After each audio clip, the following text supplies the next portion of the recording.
तांत्रिक यज्ञ पूरा कर लो, क्योंकि वो तांत्रिक यज्ञ पूर्ण करने से तुम्हें बहुत दिव्य रथ प्राप्त होगा। जिस पर बैठकर लड़ोगे तो तुम्हें कोई मार नहीं सकेगा। इसलिए इसी समय तुम निकुंभला मंदिर के लिए प्रस्थान करो और अपना तांत्रिक यज्ञ पूरा करके सीधे युद्ध भूमि में जाकर शत्रुओं का विनाश करो। पिताश्री चाचा कुंभकर्ण का बदला पाने की कसम लूंगा।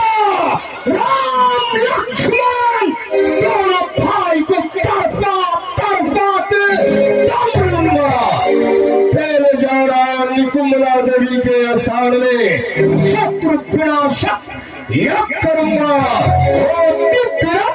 वो दिव्य रथ प्राप्त करूंगा जिससे राम लक्ष्मण मेरा बाल बांका नहीं कर सकता। इंद्रजीत, इस यज्ञ में बाधा नहीं आनी चाहिए।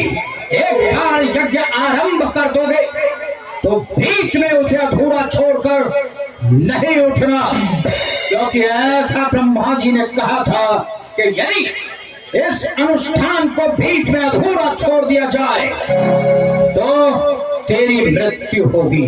तो इस यज्ञ को विध्वंस करेगा उसी के हाथों तेरी मृत्यु हो जाएगी। इसलिए गुफा के द्वार की सुरक्षा के लिए अपने महाभक्त सैनिकों को ले जाओ। जब तक तुम्हारा यज्ञ पूरा न हो कोई भी गुफा के अंदर प्रवेश न करने पाए।